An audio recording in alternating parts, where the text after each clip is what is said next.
Good evening, good morning, and good afternoon, everyone. We'll just wait for a minute before we get started to let everyone log in and get over any of the last minute network issues. Thank you for joining us today.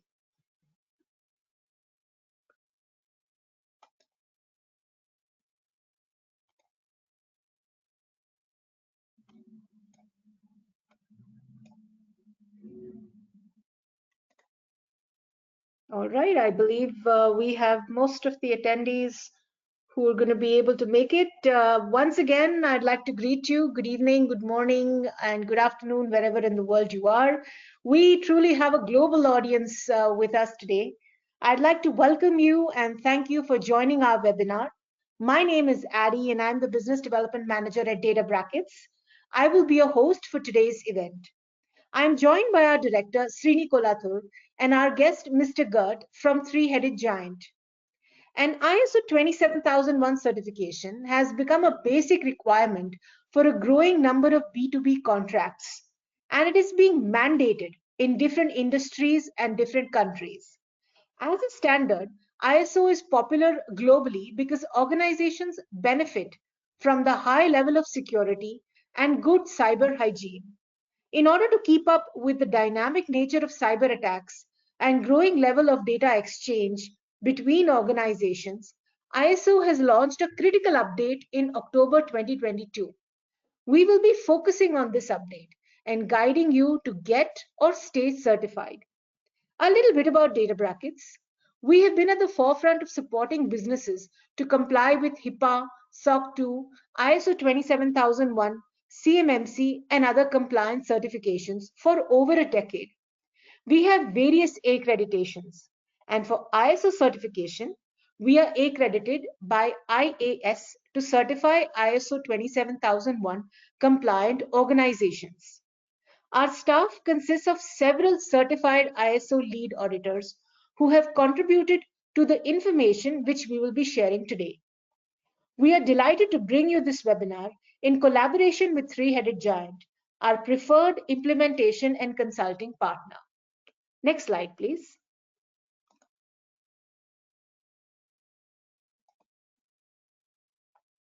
During this webinar, there are a basic set of housekeeping rules which we need to keep in mind.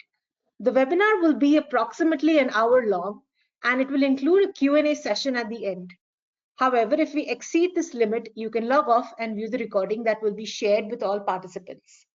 All lines will be muted during the presentation. I encourage you to submit your questions as they come up. You can simply type in your question in the chat panel on the right side of your screen. For those who have already submitted your questions, thank you. We have included them in the prepared presentation. The presentation deck is available in the handout section of the GoToWebinar panel for you to download.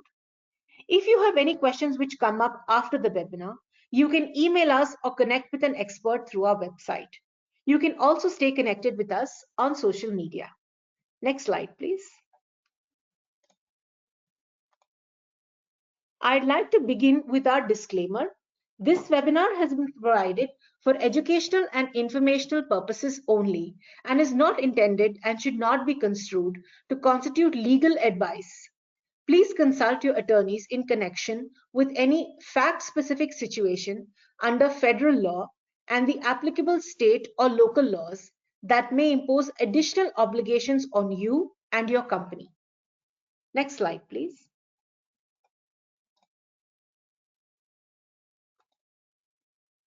I have the privilege of introducing our director, Srini Kolathur.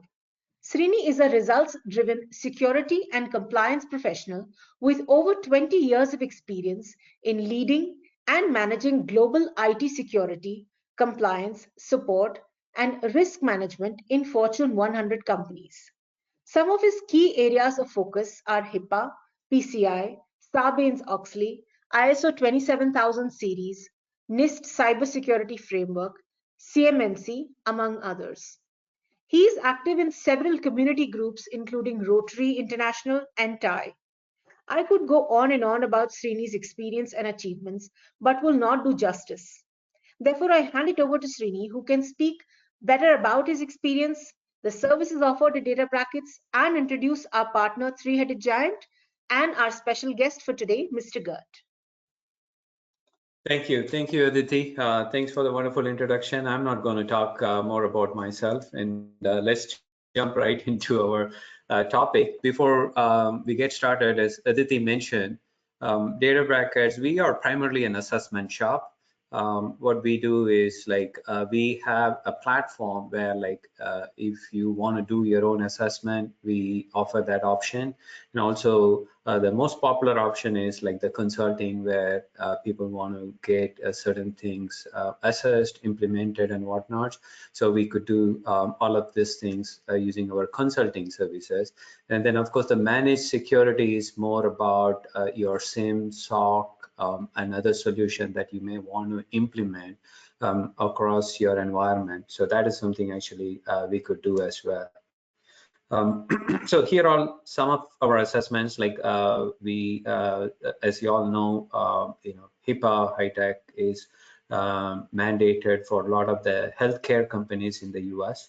The OSHA is also the same way, the occupation safety. A lot of the other assessment that are listed here, including the NIST frameworks and PCI, GDPR, and all, they have a lot of overlaps, but still, we could go based on the controls that are defined in some of these standard frameworks, and then be able to individually do the assessment and provide you with specific recommendation in terms of what exactly you need to be doing in order to comply with that. So a lot of them are just assessment, and there are a few things that has the certification part attached with it.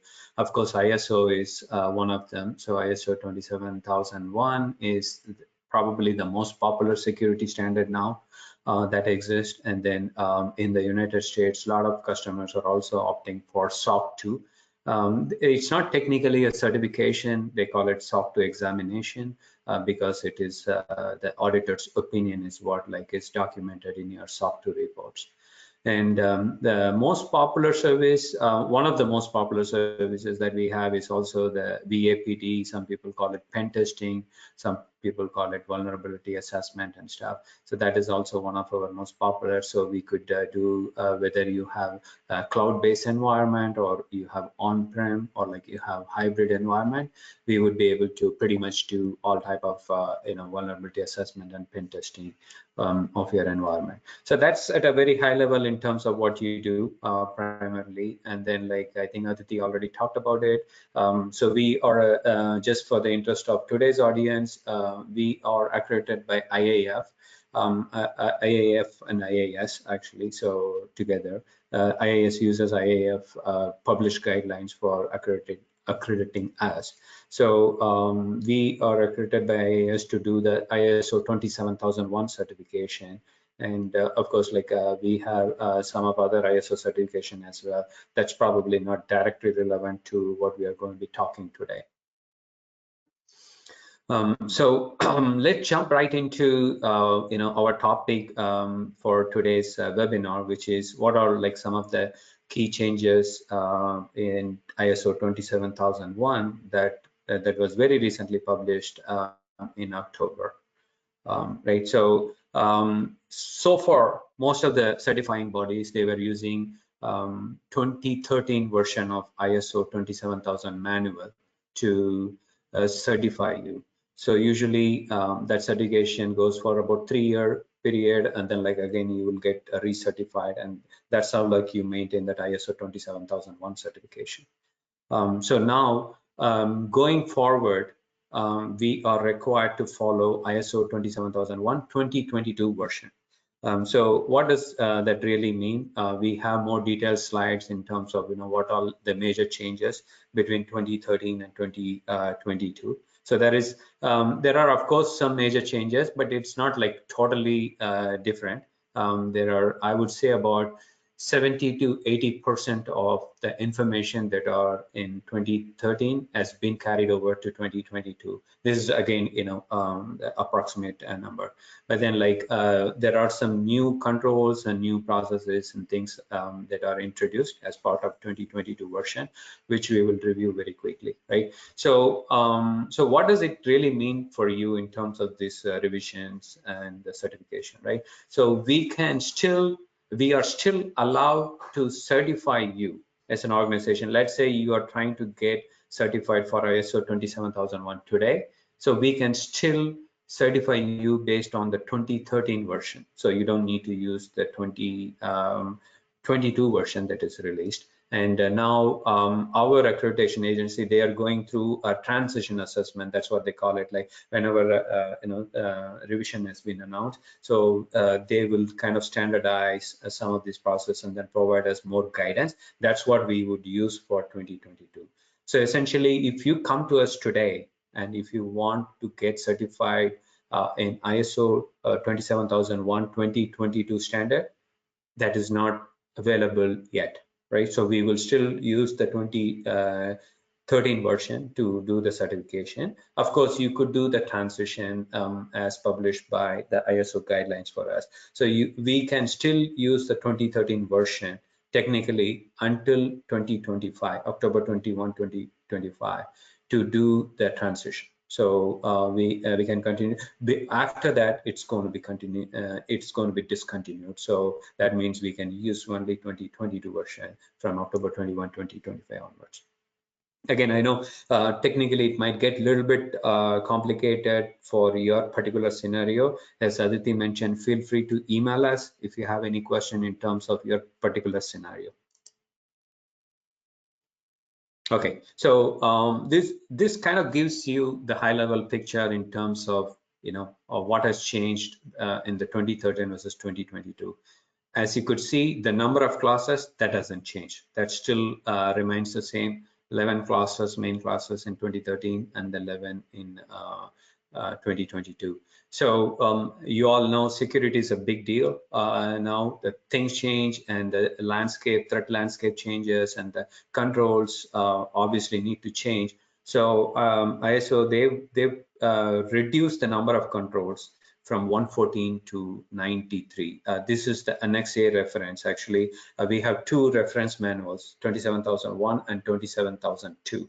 27002 is the one that has all the annex controls, essentially some of the control that we need to use to audit you against all the controls that you have in place. So that has the number of controls have reduced, but that doesn't mean the work has reduced or like the effort that is going to require to implement some of these controls have changed, right? So that, in fact, in my opinion, it's going to be a little bit more. We have another slide that talks about the controls that have changed. We will discuss that in detail. And then the number of sections within Annex A, like they kind of consolidated that into 4 from 14. And so that is at a very high level, right? So what is that like? You need to know, maybe diving deep into this one. So they've introduced 11 new controls. Going back to this earlier slide, right? The 93 that we are talking about here. So what they've done is they have introduced 11 new controls. I have that listed in the next slide.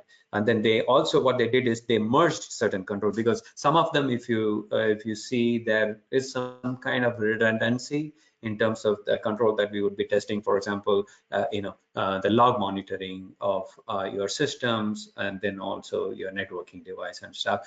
Some of these things might be redundant. So what they've done is they merged these controls, and then they also split actually just only one control, and then they've just renamed a few controls, and then there are this 35 control that remains unchanged. Although, as I said, like about 70 to 80% of them kind of remains the same. That means the main focus is going to be for you is this 11 new controls that they have introduced, right? So as you could see here, these are like really heavy topics: threat intelligence, And then the security for cloud services that you are you are implementing, especially with the AWS as your shared responsibility model, and then your business continuity and the readiness of your disaster recovery systems, and then your physical security monitoring. All of these things that are listed here, those are like, I think, going to be the new control that you are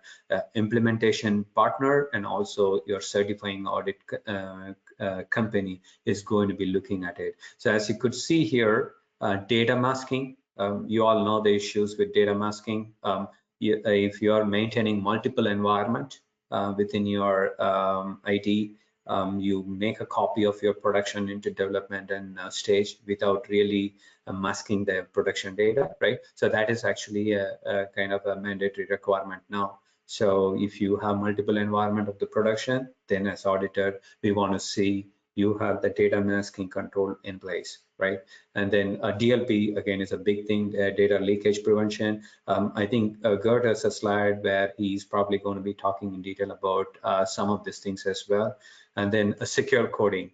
They didn't have any specific requirements on secure coding earlier, so they have brought in the requirements on secure coding. Just in the interest of time, if you, I'm not going to be individually going over each one of these new security controls. However, what you could do though is, you could just go to ISO.org and purchase this ISO 27001 manual and 27002, both of them, right? That has got more detailed description of what is the control, or what is the expectation, and what is that they want to see as part of the implementation and certification and stuff.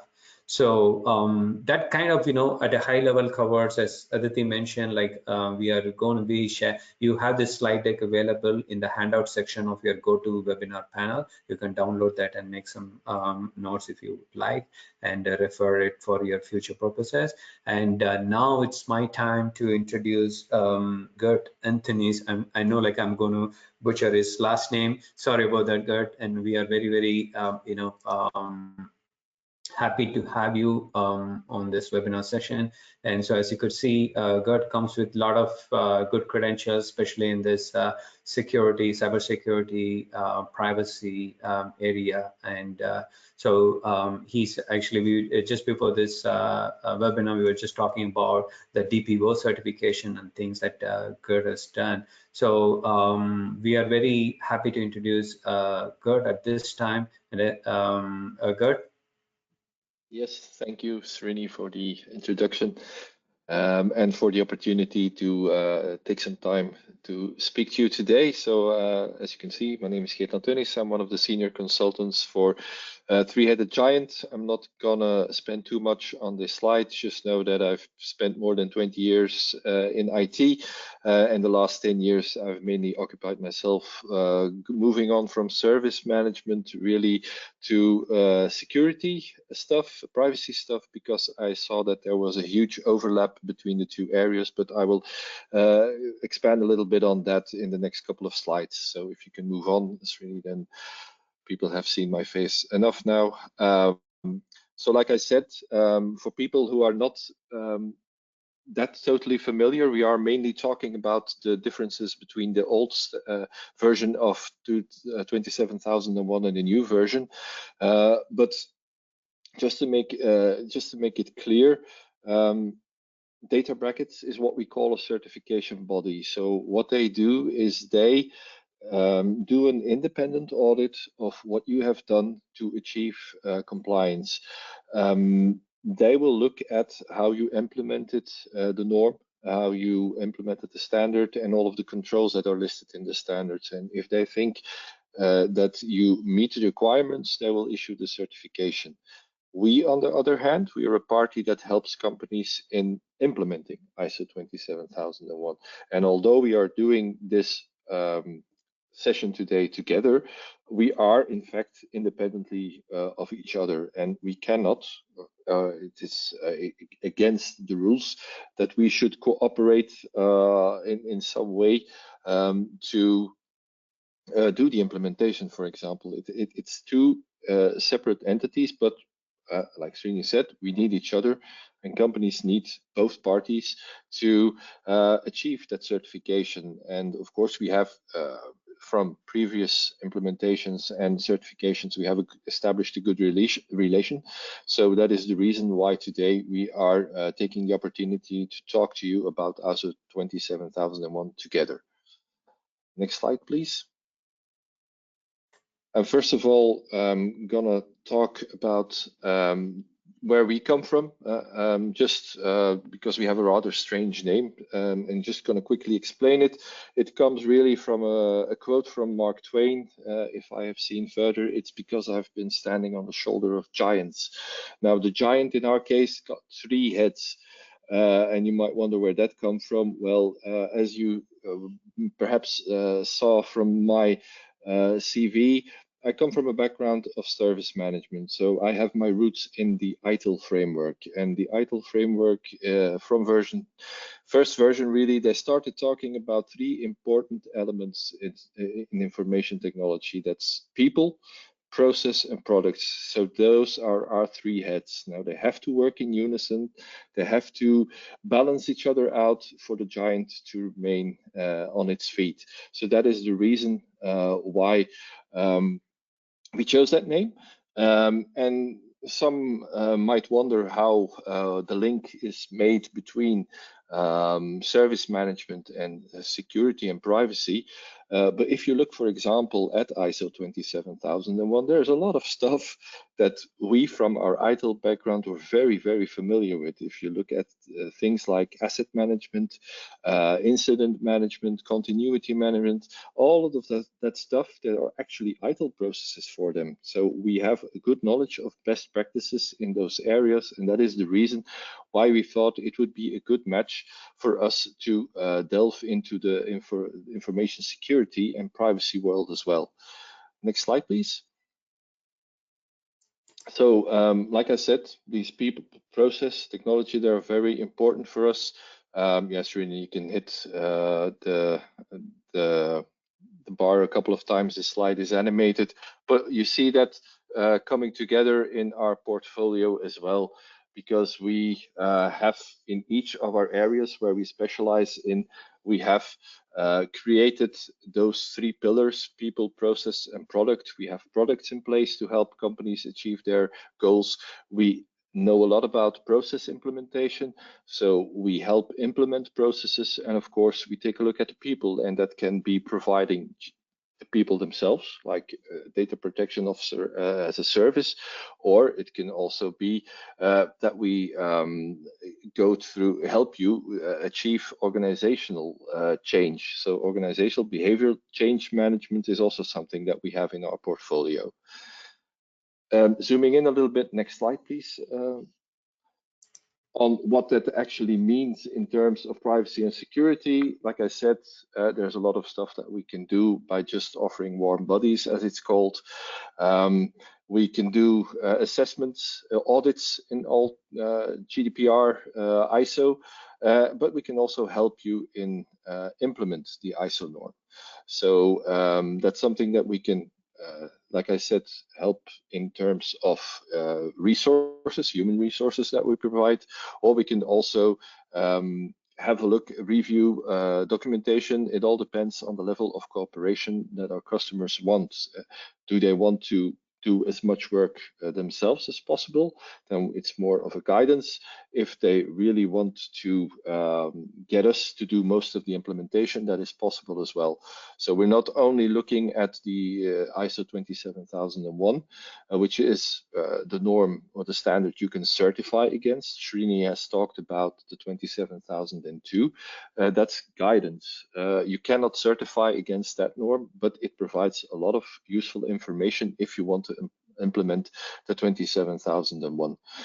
And of course, we have a product. You heard me say that people is a large part, or is an integral part of what we feel that is important. And that is the reason why we also pay a lot of attention to awareness. And that is the reason why we have created an awareness tool, because we really want to focus on what I always call the ABC of information security. So you have to make people aware of certain stuff in order to change their behavior. And by changing that, you can really achieve a security culture. So that's the ABC for you. Next slide, please. Because we are going to talk about ISO 27001, of course. And if you look at the management norms, standards inside the ISO world, you can always see the Deming cycle coming back. Alexander Deming, a mathematician who really described that in order to achieve something, you always have to go to a cycle. It's like a huge piece of rock that you're trying to roll up the hill, and you have to make sure that you have some kind of thing in place that you can put in between the rock and the soil, so it doesn't roll back when you're doing this kind of stuff. And that's really what he's on about. You need to make a plan about what you're going to do, then actually do it, of course, and then you check whether you have arrived, and based on your checks, you will probably find some gaps or some things that you could do better, and then you start acting upon those. And that translates inside the ISO norm as well. So the way we usually go about things is, of course, start with the plan phase, where we assemble the team. And the team, it can depend. Like I said, some companies want to do as much as possible themselves. Other companies, they tend to lean for the most part on our consultants to do the implementation. What is very important in this is that we need to have the management buy-in. So in the team, somebody from C-level, preferably, should be a main sponsor or supporter of what we are trying to do, because the management commitment, and that's to draw another analogy with ITIL, that's something that is important. We first always do a gap analysis as well, so because nobody starts from a clean slate. You all have some kind of procedures or processes in place, and some of them might well be applicable to reach the standard. So we are going to look at that. We're going to look at the documentation that you perhaps have to see where there are the gaps, see the level of maturity of those documents, where they are lacking in information or where they are already sufficient. And we also start working on the all-important risk register.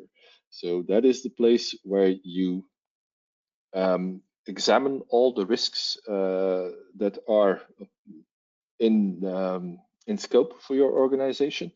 It's usually some workshops that are being held in the beginning, where a basic skeleton of that risk register is put together, and then as you go along, you will see that this risk register gets filled, risks get treated in some way or another, and that's the way that you move forward.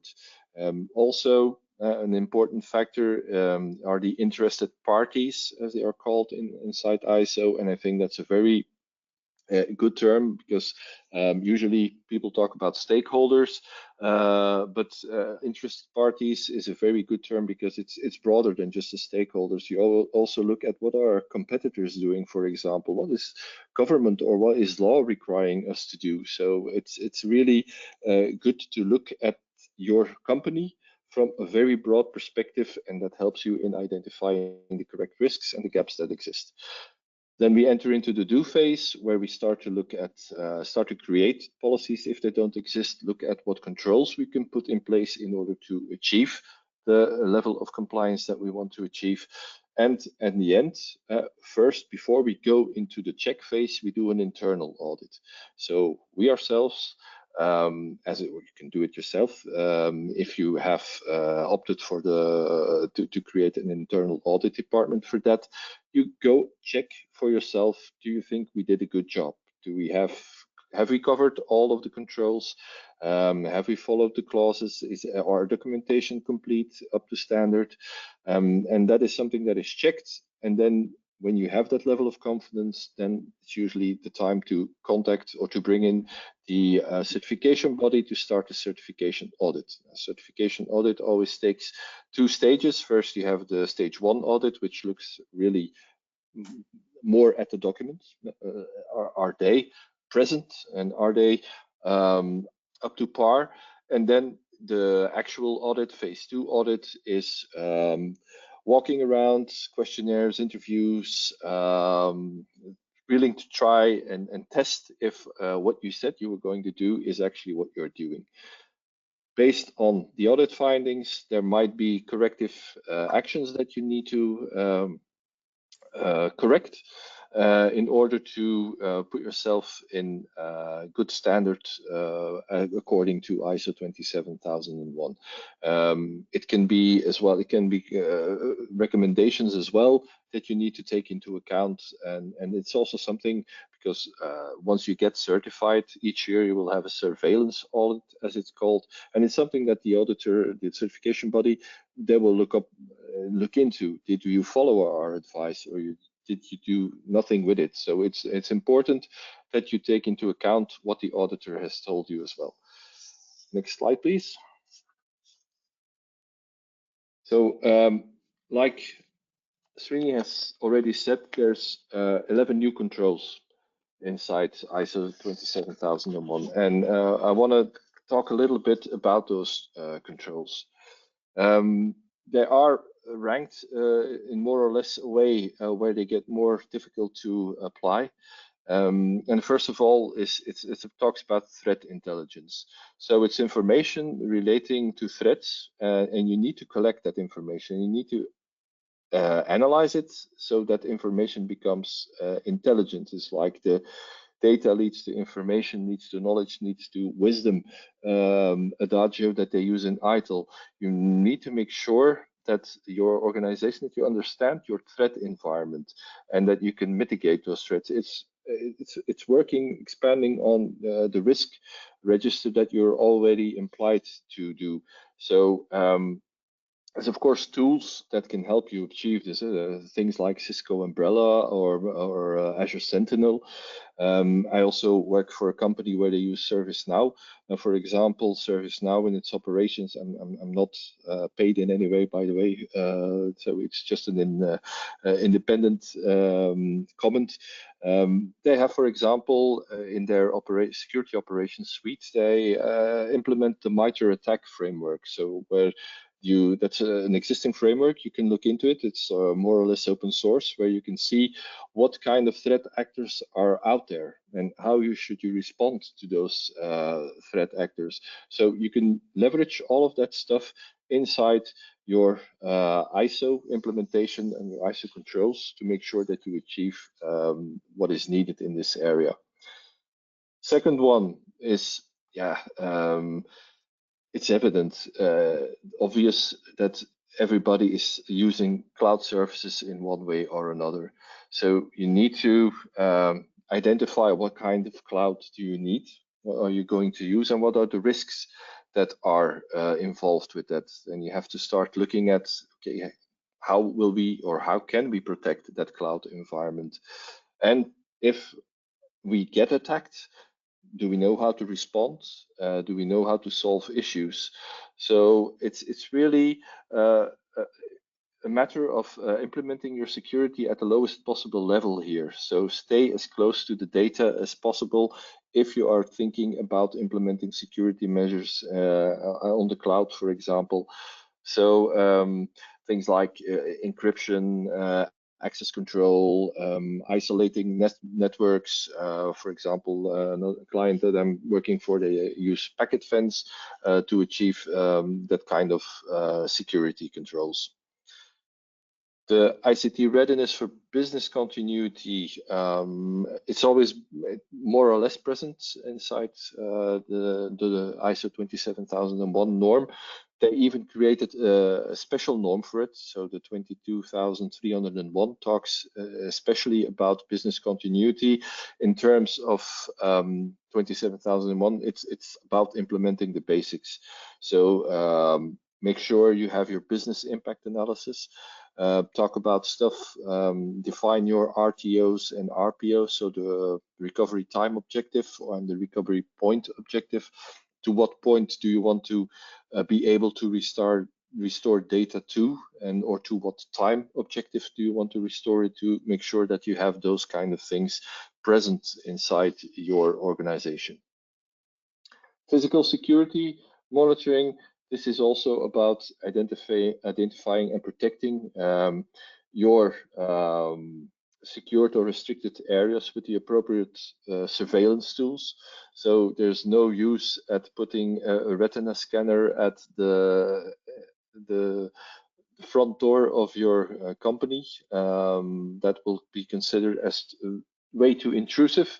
But if you want to implement security measures like that for your server room, if you have one present, that's already more acceptable, and that's stuff that you should be looking at doing if you want to meet the requirements from the ISO standpoint. Now, configuration management. I really like the fact that they have started talking about configuration management rather than asset management, because also from our ITIL background, we know that configuration management just goes that step further. An asset is in fact some kind of configuration item. You're just looking at it through what I always call a financial glass. But it's important that you have all these other things as well, all the things that are connected within your network, your services. You need to make sure that they have the required security settings and that those settings cannot be altered. It's also a huge link here with change management. It's not most of the things that are causing problems are not done by malicious acts. They are just done by poorly implemented changes. So you need to make sure that you configure your devices or services, design your services in such a way that it's very hard to change the security baseline by accident. Information deletion, data masking, those two really have a close link with GDPR. That's come into being since the last version. And it's all about making sure that you comply with the legal or regulatory contractual requirements you have for information. This is a huge link with your register of processing activities that you have under GDPR. What kind of processing activities do you have? How long are you, what are your retention periods on that data? So that's stuff you need to look at. And the data masking, of course, making sure that if you have your development or quality assurance environment, stuff like that, I've worked on systems on testing where the whole live production data was available and I could look up real life people's addresses and stuff like that. There's no need for that to exist anymore. There's tons of solutions that help you mask that data. So that's stuff that you need to consider or you need to put in place if you want to comply by ISO as well. Data leakage prevention, it's also something that relates to GDPR, of course, data breaches, but it's also, this is where, for example, the people factor plays an important role, because people are often your weakest link, where unintentionally, again, they leave stuff in the office on their desk or whatever, and it's not just a technical process. You need to work on awareness training as well. Monitoring activities. Now, this is, of course, look for anomalous behavior and potential information security incidents. Now, a real life example here as well. Company that I work for, they monitor the logins from their users. So when you see a user log in and 45 minutes later they see an attempt from that person somewhere in Sri Lanka or somewhere, then they probably know that something fishy is going on. So they are preventing that person from logging on, and a whole set of security measures is being put into place. So make sure that you have the ability to detect that kind of stuff and react and protect yourselves against that. Web filtering is also something that we know, blacklisting or whitelisting, making sure that people do not access potentially harmful websites from within your company network. And last but not least, we have the secure coding, which existed more or less in the previous version, but they were more like secure coding principles that were a little bit vague. Now it's getting more concrete because they see that a lot of security issues are being caused by malicious code. I don't need to remind you of the Log4j incident that happened last year. Your supply chain attack is becoming increasingly important, so you need to protect yourself against that, and you can do that by security by design, password management, access control, all that kinds of stuff. And you see, if you are talking about this kind of stuff, like in what's described in OWASP, then you see the link with a lot of other controls inside ServiceNow. So you know this one is hard to do because there's so many links with other controls that are in place. So last one, if your company is doing software development, so this is one really to take a long, hard look at. Okay, I think that was my section, Srini. Awesome, thanks. Thanks, Gert. So we kind of formatted this presentation more on the Q&A side based on some of the most popular questions that we received from our customer base. So we thought like maybe we'll address them, and then if you obviously have more questions, we'll be happy to answer them. One of the most important questions that we get from our customer, which we think is very important too, as certifying agencies, identifying the scope for the certification. So obviously, in ISO 27001, they always talk about ISMS. That is the information security and management systems, right?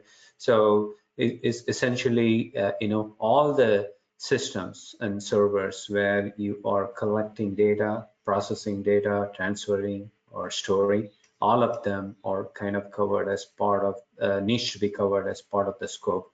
Because as we do the certification, there is, so we have a more detailed SOA that we prepare. This is the applicability of the statement. So the statement of applicability is what, like, we kind of go over each one of those controls that we are going to be doing certification on, and then determine whether that particular is going to be applied in your area or not. And then, like, we will also capture some of our the details of the controls and stuff. So this is something, this exercise we will do it jointly with the customer, because this is something that goes always with the certification, right? So let's say, like, if you want to demonstrate that you are you have this ISO 27001 certification, you will be given a certificate that will be a straightforward document where it will refer the SOA,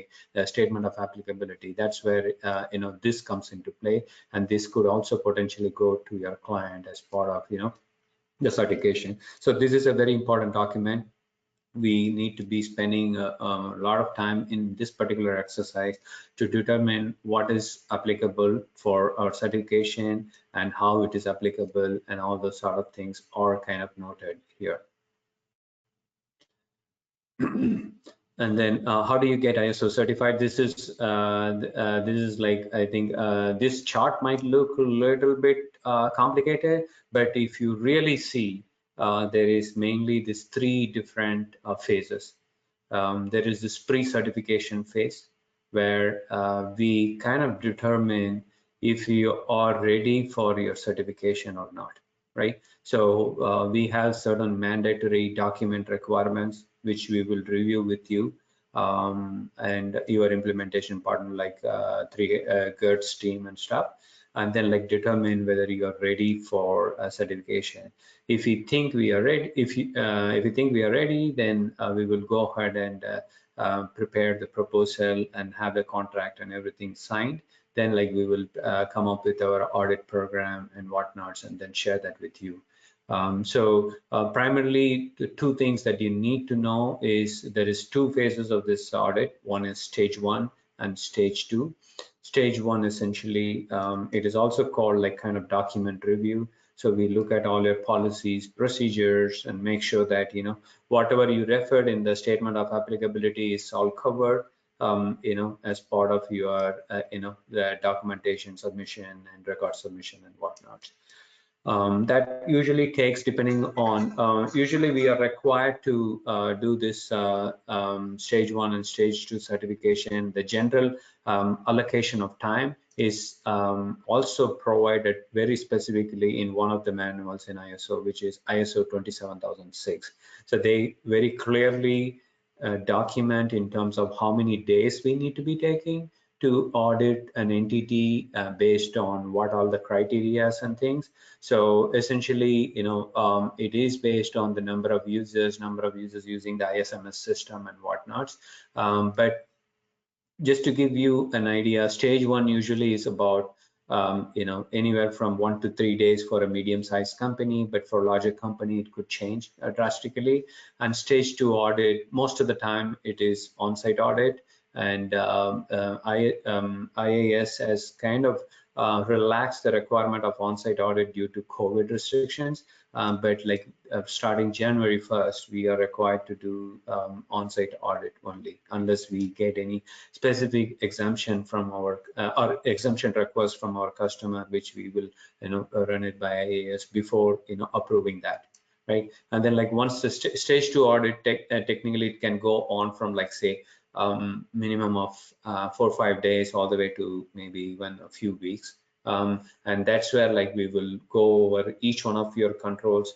We'll have your subject matter expert walk us through, and we will document a lot of those findings, observations and things, and then provide you with you know, the specific non-conformities that we see as part of our audit, right? And then like you do have a few weeks to fix all the non-conformities that are identified. Some of them could be as simple as updating your policy document, which has not been updated with your new process, or it could be, you know, implementing even a new technology solution and whatnot. So it all depends on what is that we identify as part of our stage two audit.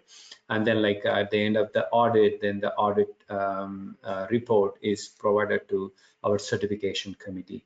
And the certification committee is the one that kind of determines whether we could approve the certificate or whatnot. And then we go through the site, and then we grant the initial certification, right?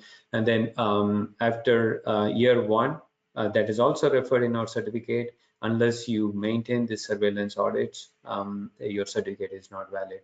So year one, we come back again and then do the surveillance audit. Surveillance audit generally, just to give you a ballpark, it's anywhere from 30 to 40% of our initial effort that we spend on the initial certification, right? So, so obviously the number of days spent with your team is going to be much less.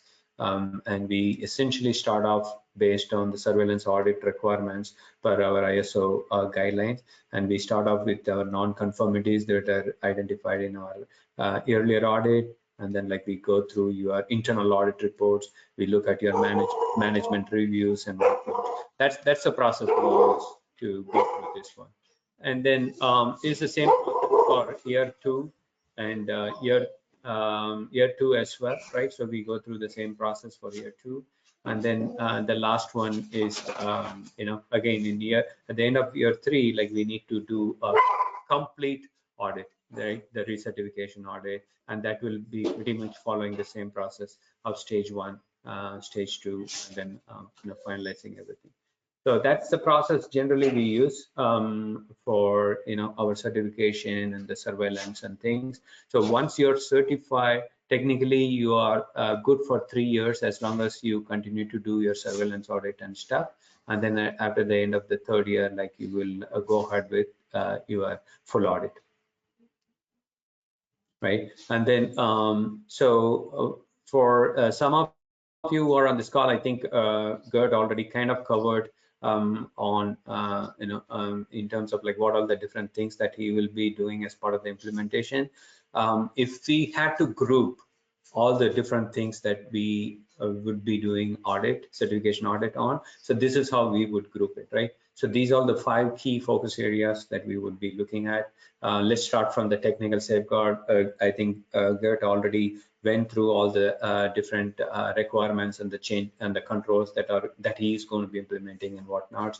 And then we will be looking at your risk register and looking at, like, your internal assessments and whatnots and the internal audits, and then your policies and procedure. That's like a majority of our audit time. That's where our majority of our audit time is spent. So we'll be looking at your policies, procedures, and picking some samples, and then requesting you to walk through that these controls are implemented according to your policies and procedures, and of course your supplier contracts, and your customer contracts and stuff, making sure that all the requirements from the security perspectives are all being met and things. And then of course training is a big part of ISO as well. So we will be looking at the training content, the training materials and whatnot, to make sure that your organization is complying with all the requirements and whatnot.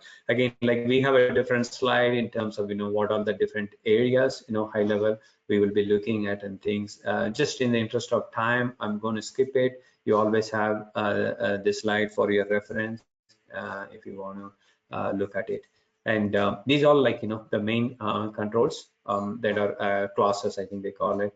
So these are the main classes that are that we will be looking at. The main thing that actually you all need to be knowing also from your implementation and certification perspective, ISO requires your leadership to be involved in the security management program. And so what essentially it means, security is being discussed in your board meetings, and security, you have designated security roles and responsibilities defined, and you have designated security officer, and you have some ongoing meetings with respect to the threats, with respect to the risks that you've identified, with respect to how you are remediating those risks and stuff. Those are like some of the things that ISO requires you to implement as part of the ISO 27001. Right. So there are, like, some of these things we don't want to get into the details, but as I mentioned earlier, most of these things are available in the ISO 27001 and 27002 manual that you can purchase, right? And also as part of making this process much simpler, we have published ISO 27001 guide that answers a lot of or at least most frequently asked questions. So this is a hyperlink. Actually, if you have the PDF, you can download and click on it. It will directly take you to the resources page on our website, where you will be able to refer to all our frequently asked questions and whatnots. Just to give you an example in terms of Gert walked us through the implementation process, and I just wanted to quickly walk you through how a certification or like an audit of a particular control would happen, right? So the data leakage prevention, which is actually very specifically called out in the new 2022 one. So what we would be doing is essentially we will be translating what is the technology that needs to be implemented. These all again needs to be mapped with your scope, right? What are the systems you're talking about, whether you're talking about email systems that are going to be in scope, whether you're talking about cloud-based systems, or whether you're talking about other FTP servers and whatnot. So we are going to be looking at all the all the systems that are going to be in scope for this particular control, and see what is your first policies and procedures, right? As part of your data leakage prevention. And if your policy says that you are going to be having this DLP implemented across the board, then we are going to be making sure that these things are implemented across the board. And then, like, I'd also talk about some of this the training requirements and things for your staff to be able to understand what exactly is involved in terms of maintaining and monitoring some of those controls and stuff. From a certification perspective, we are going to be primarily looking at whether these meets the control definition and the requirements per the manual, and if it is going to be meeting the requirements, then we are going to be passing that particular control, right?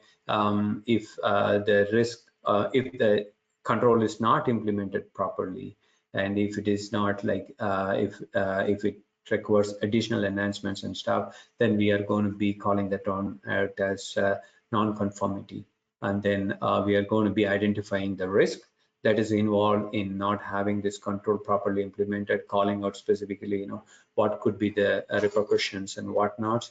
And that's the way like we will go about identify going over the control, certifying that particular control is in place, and then also be able to quantify some of the risks and other things that are going to be introduced as part of not having that particular control in place.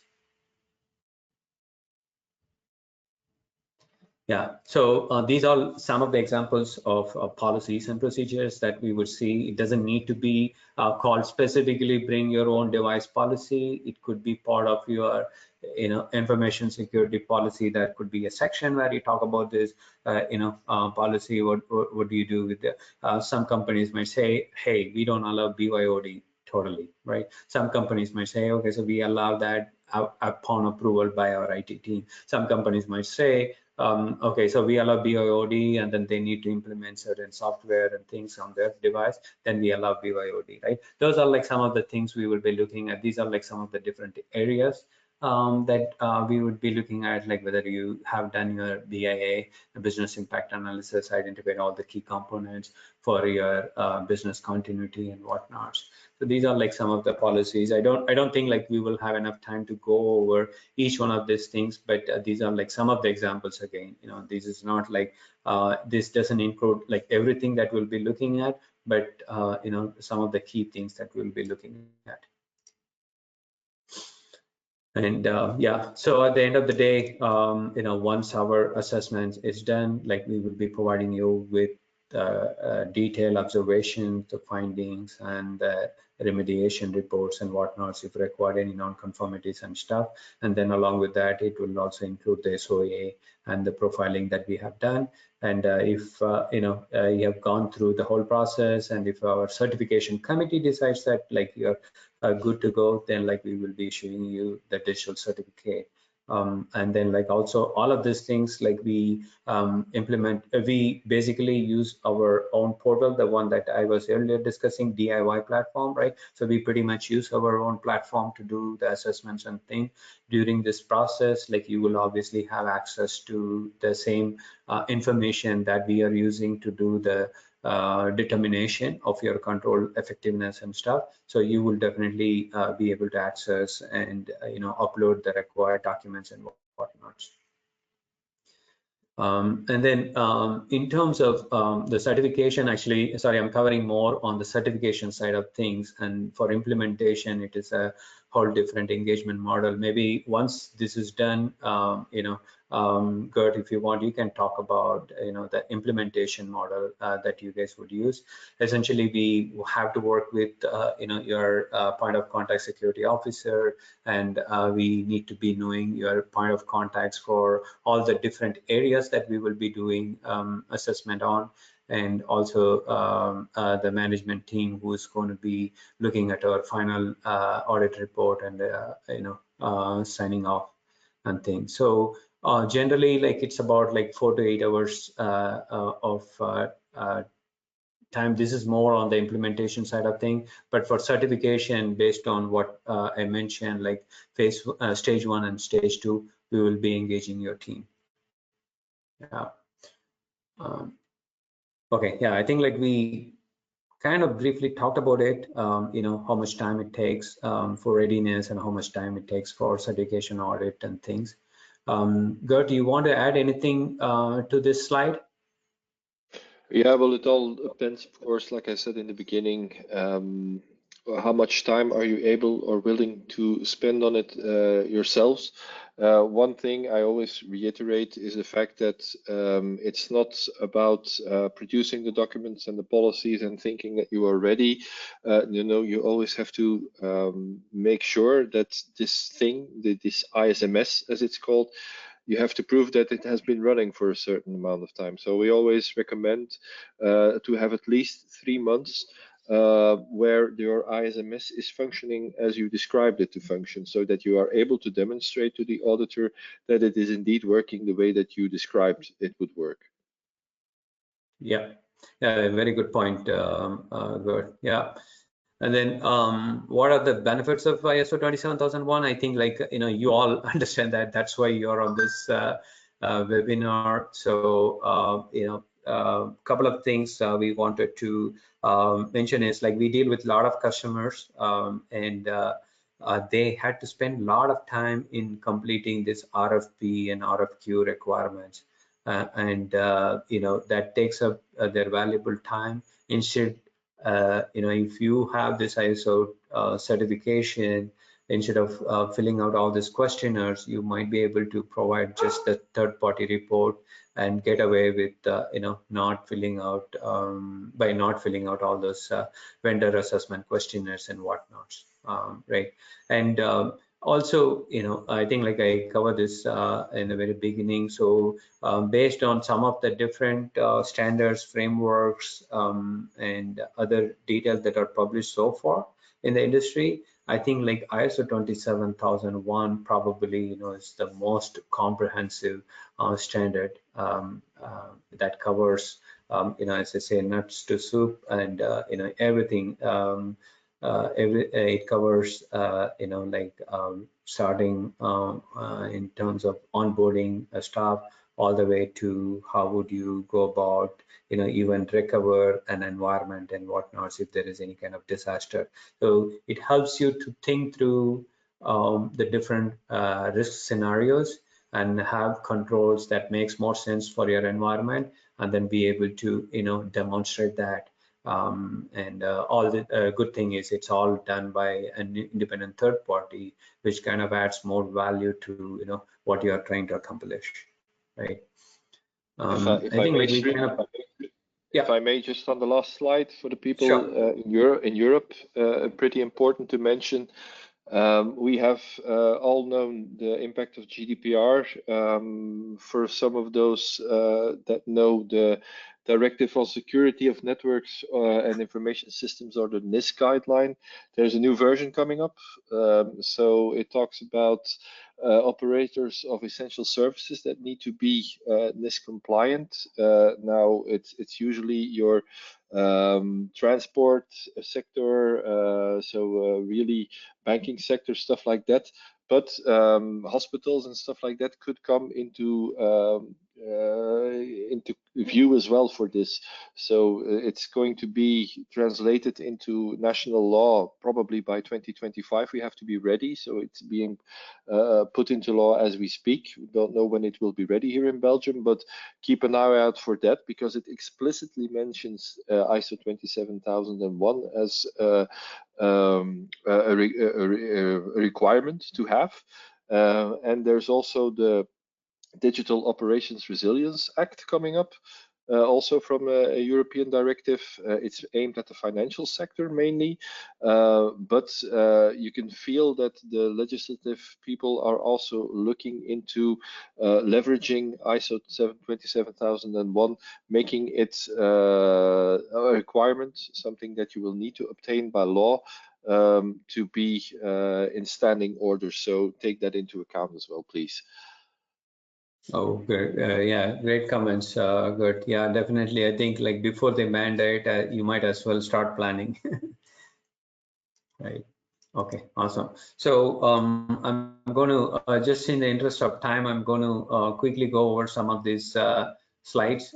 So obviously, as I mentioned, so we use the DBA's platform to collect, document, and report on all your ISO, compliance standards and whatnot. So that kind of gives you pretty good understanding of where we are with respect to some of these things, and what are what are the things that you need to be doing and things. So it helps us to be more collaborative as part of our audit and implementation. So here are like some of the useful references that you could use. All of them are hyperlinks. You could click on it, and some of these blogs are very popular. What is the deal with all this different standard framework? Because whenever you talk to folks, they talk about NIST standards, SOC 2, and other standards. So it kind of gives you a good overview, and then also talks about the examination and certifications and whatnot. So definitely do spend some time in terms of the references that are provided here. If you have more questions, more follow-up things that you want to do, feel free to reach out to us. In terms of the other questions, what's the cost of the 27,001 certification?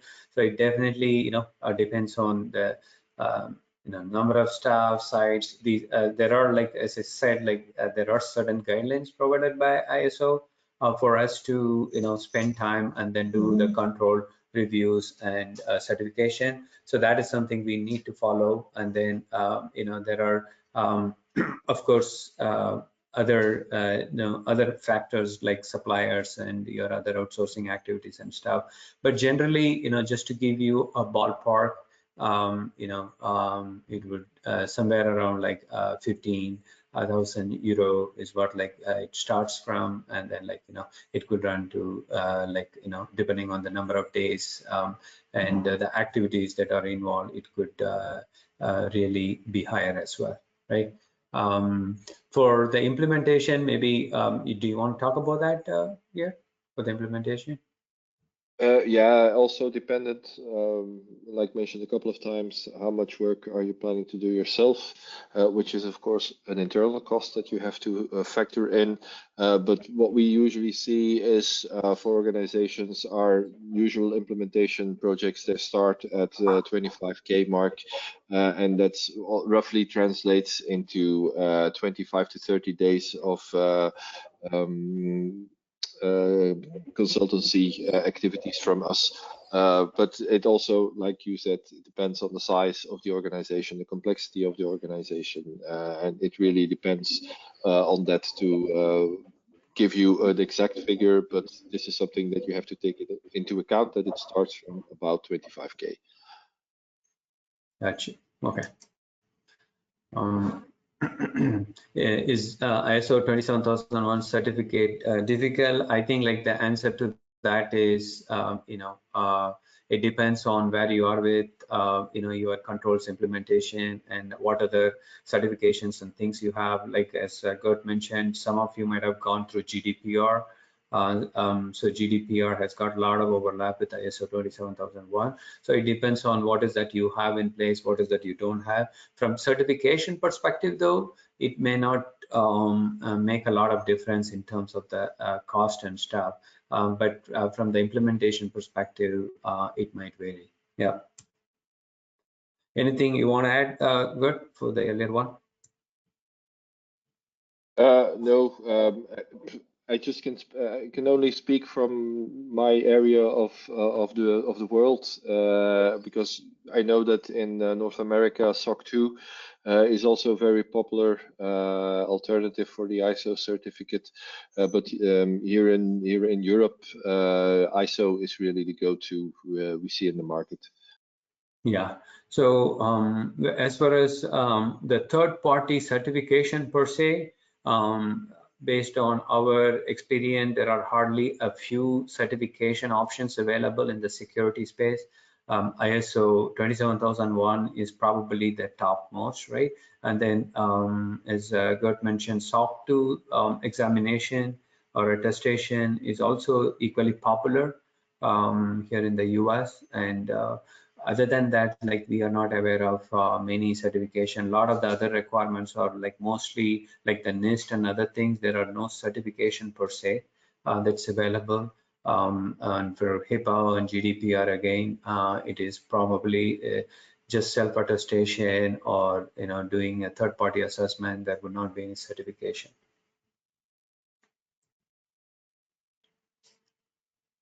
Yeah, is it worth it? But again, it depends on like what you're trying to accomplish. As I mentioned earlier, like it is becoming a big requirement in a lot of the RFPs and RFQs.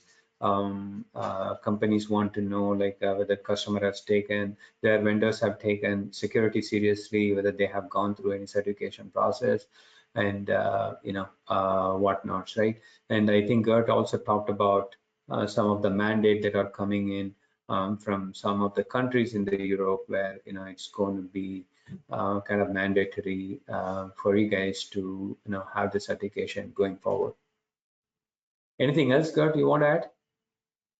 Well, yeah, just based on what I get to deal with on a day-to-day basis as a company that's offering managed services, it's becoming more and more of a requirement for our customers as well. They put it in their RFPs now that we need to be compliant. So the market is forcing you to do so. Yeah. Srini, we have a question that's come in live. I thought we should, since it links in with who needs the certification. So Sure. the question is, what do you recommend for a small physician practice? What do you require for a small? Do they need an ISO certification? And it links to this question about who really needs an Sure, ISO absolutely. certification. So it depends on I know like we have international audience in the call. So it depends on where the clinic is situated. Let's say if it is situated in the US, they need to comply with HIPAA and the high-tech requirements. And if it is in Canada, again, you have separate requirements. And in Europe, it is mostly going to be the PII related compliance that they need to do. But with respect to ISO certification for the clinic, yes, definitely they could demonstrate their the security standards by implementing the ISO 27001. It definitely doesn't hurt them. Yeah, and in terms of the who needs ISO 27001 certification, I think like this is probably the beauty of this standard. This could be applied across the board, across industries, and I think like there is no specific industry that needs to adopt the standard.